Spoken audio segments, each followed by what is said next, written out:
Alright,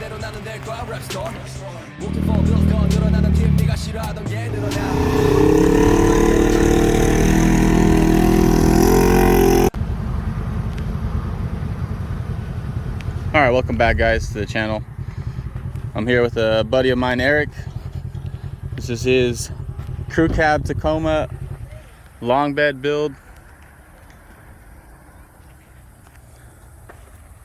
Say hi for us, Eric. Hi Eric. What's up, fellas and ladies that are watching? So tell us about it. Well, this started what, 4 years ago roughly. It's 2001 Toyota Tacoma. To my knowledge, it was a base model truck. It had absolutely no frills when I got it. What you see before you presently was the outcome of a boredom search one night on on the interwebs. I found one and decided I needed one, so I started saving parts and built one. Sorry, we got a few side-by-sides in the video now. Yeah, brooks of the Oklahoma River. So it was basically just a base model, no power, no... It was a base model truck, no cruise, no power windows, which from what I understand is fairly rare for the double cabs because they were all outfitted with the highly sought after 4-speed automatic transmission and the power window option. And I had the nice automatic transmission, but I did not have the power windows. That was the first real project that I undertook, just because it was something that the daughter wanted. She didn't like the cranks, so we went about putting power windows in it. It was a built from scratch harness that I made work with Toyota Tacoma door switches. It looks factory in the door. You want to see? They are OEM door panels. Everything works as it should. It's automatic. Yeah, lovely automatic. Thanks for showing everybody my junked out front seat. Really after that, it was built as a, well, it wasn't even really built. I bought it as a daily driver, and it was a kind of a boredom build, and I played with it and tinkered with it and wasted a lot of money I shouldn't have on junk parts for the suspension, and it didn't work. So I went for bigger springs and shocks and upper control arms. What upper control arms are these? These are the SPCs, or what most guys will probably recognize as the Mevotex off of rockauto.com. Adjustable? They are the adjustable SPC upper ball joints. I love them. When I jacked the front up with the heavier coil springs of the 883 coil springs on the 5100 Bilsteins.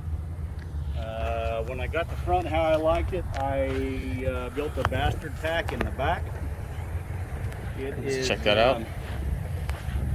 Two of what as far as I know, are OEM original Toyota leaf pack springs, dissected and mixed together with the third spring there. It came out of a Chevy 1500.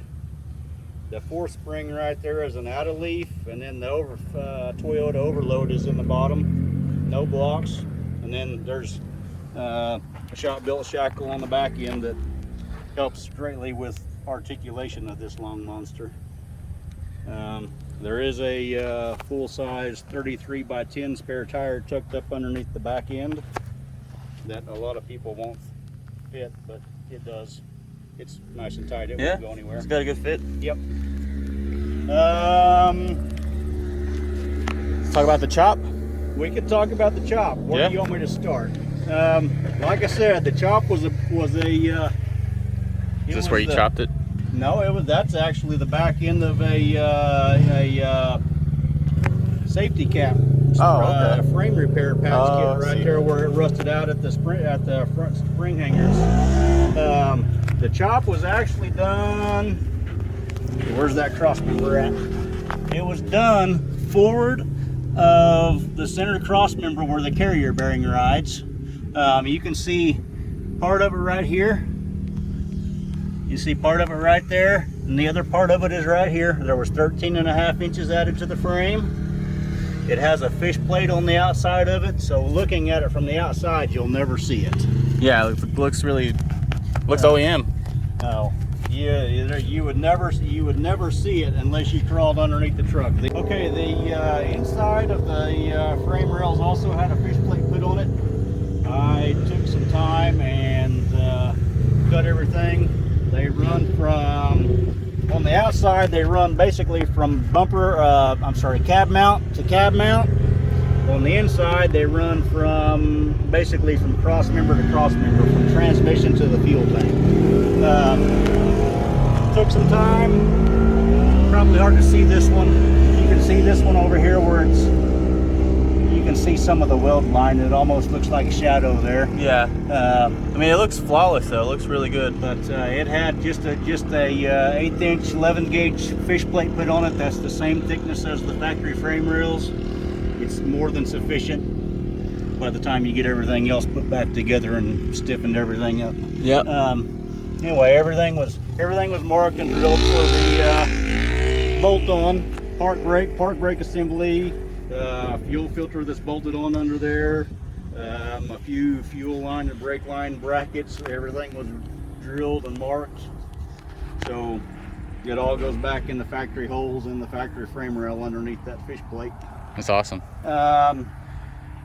Sliders were a wintertime boredom project. These are built by you as well, right? Those are built by me as well. I am going to throw a little shout out to Mr. Albert Pigman at Amped Up LLC in Greenleaf, Idaho for the little square mounts that you see there. He cut those out for me and sent them to me in a flat box. I folded them and welded the edges and cut them out to receive that square tube in there, and made them work for my sliders, and they are freaking awesome. He also built the winch bracket that is buried in the front bumper. It's kind of hard to see, but we'll work on that part. He designed it to work with my 3-inch body pucks, body lift, whatever you want to call. It bolts on. It was the brainchild of a late evening conversation with him, since he's 7 states away from me, and he worked it up on his computer and sent me a bunch of pictures of what he had put together, and I said, I like it, send it, and he did, and I put it together, and I notched 2 bolt holes when it was all done out of the 6 or 8 that bolted onto the end of the frame horns there. It goes directly in place of the factory OEM crash bar that goes inside this lower portion of the bumper bezel right there. So nothing really was added or taken away structurally. It's just taking bolts out and putting bolts back in with goodies inside the bumper. And what winch are you running? That is a 12,000 pound high dollar, highly sought after Harbor Freight monster. I love it. I haven't had to use it much, but I know that it works really good double line for pulling people out of the mud, especially down here at the river. Oh yeah. Let's see here. Other little tidbits. I've done the turn signal relocation on the front. You can see I put little dummy panels in where the turn signals were in the front bezel there. Now have pretty nice little bright yellow or amber fog lights for the rainy season. Are you running wheel spacers by any chance? There is a 1/4 inch wheel spacer on the front wheel to clear the caliper. Other than that, it is all bolt on. Those are, since you got me sidetracked, those are a 15 by 10. I believe they're a Pro Comp. I think they have like a, I am not sure of the offset, so I'm not even going to go there. But those are a 15 by 1250 SST Pro, and I absolutely love them. I have had them in ice, I've had them in snow, had them in rain, obviously in some sand down here on the river, because this is my playground when nobody else wants to get out of the house, and of course all over the rocks at Crossbar Park in Davis, Oklahoma, that some of you guys have already seen video footage of. Really, I mean, as far as nuts and bolts, as far as general appearance of the truck, it sits, I mean, other than the lift that I have added to it, just raising it straight up, it sits about like I bought it. The roof bars on the roof were there when I bought them. I haven't added those. I took them off once and I didn't know the truck, so I put them back on. It just looked naked. The headache rack that's built kind of to profile the angles of the cab and body lines is another brainchild of mine. Flows really nice. It has come to mixed reviews, but I like it, so that's all that matters. Yeah. It was fixed up with the blinders. It has brakes and turn signals and marker lights or running lights, whatever you want to call them. They all work. They are wired into the harness down underneath the cab, where the about where the front end of the fuel tank is, down in there somewhere where I can get to everything. Really, this little brainchild right here this is the newest addition. It's what, 24 hours old maybe? Yeah. I've been working on it for a couple of weeks with a guy up in Tulsa. He's a good dude. His name is Joshua, ironically. And he made those as a little hobby project, and I actually had to force him to take money to pay him for them. But got a little bit of paint put on them and got them stuck on the tailgate, and I really like it. It kind of makes it more noticeable, I guess, because now you have a name to go with everything else that you can't really see unless you stand there and look at it for a little bit. Yeah, yeah. Back to the that harness stretch part of this project. All of the parts that I used on this project came out of a parts truck that I had.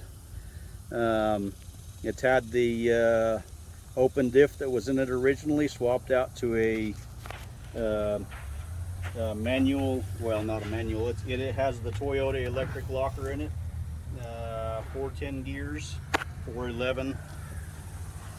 We can have that debate on a later post, but it depends on who you talk to as to what exactly those gear ratios are. Yeah.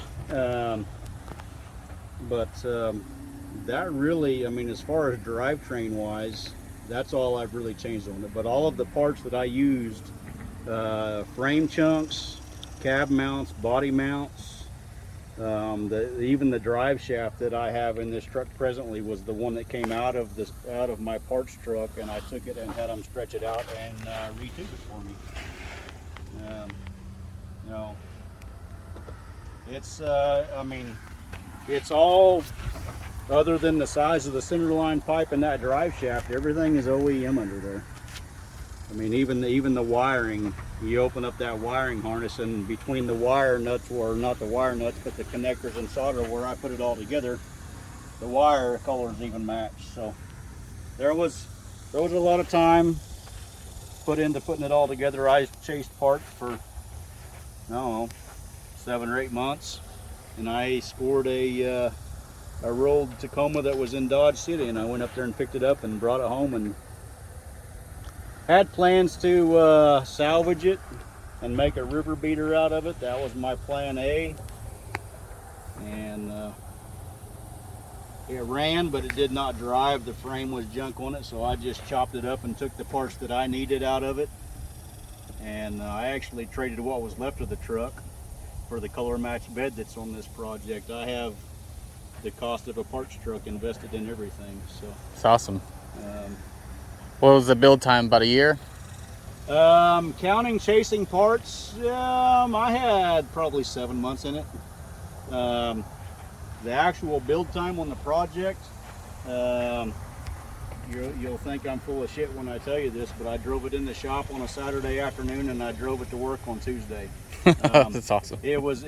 I had 38 to 40 hours in the project over a long weekend, but I had spent lots of hours removing parts, chopping parts. I had the drive shaft stretched and laying in the floor already. It was already studied well enough that I knew exactly where I was going with it. All right. Okay, so where were we? Total lift. I bought this truck. It has 3-inch body pucks on it, which I haven't found a great enough dislike for it to remove, so they have remained up to this point. There is most of 3 full inches in lift in the coil spring. Those are the 883 Toy-Tech coil springs, I believe. Don't quote me that. I'm not a suspension guru. I just know what I like. With the bastard pack build and the shackles in the back, there is most of 4 inches back there. It does still have a little bit of rake on it. And then when I put my rooftop tent and my rack, that adds 300-ish pounds somewhere there, and it sits just about level. It levels it out pretty nice. I spent a lot of time playing with shackles and springs, trying to get the what I'm going to call the stink bug look worked out of it, where it didn't look like it was just hot rodded the hell out of it in the back end. So it's very functional the way it is. There is somewhere, depending on how you measure and how you're setting when you do it, 26 or 27 inches of flex from the front corner to the back opposite corner. It's long, it has a lot of twist in it. It's a lot of fun to drive. I have not bashed anything other than the occasional little bounce off of the front skid plate. I haven't had any clearance issues up to this point, but it's still gets played with fairly regularly, so I'm sure at some point in time it will end up with a package full of belly skids on it. But that's Right now we got the Toyota colors on the front skid. Is that what that was? I'm not really sold on it. I'm not sure if I'm going to keep them or not. It's a conversation piece when you realize it's there, but it's kind of down there out of sight and out of mind unless you see the front of it and realize what it is. So it's I'm not sure. It may be there for a while. It may go away. I don't know. But oh, be sure and get a picture of my little rubber ducky I got last night at the Jeep meet. Y'all don't kill me for that. Hanging out with the Jeep squad. Yeah, only because I was invited and it was 4 miles from the house. So I went for a couple of beers and called it a night. Hell yeah. So it was a good time. It's always nice to meet like-minded people, even if we do have to pull them out of the mud hole most of the time. Yeah.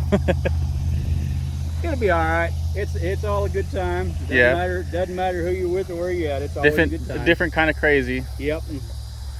So, but that is my build in a nutshell. Awesome, man. If you have any questions, hit up Josh and we can do another one. Oh, we'll keep getting footage of this rig. Do some follow-ups. Yeah, there'll be plenty of footage of it around for a while. I don't plan on it going anywhere.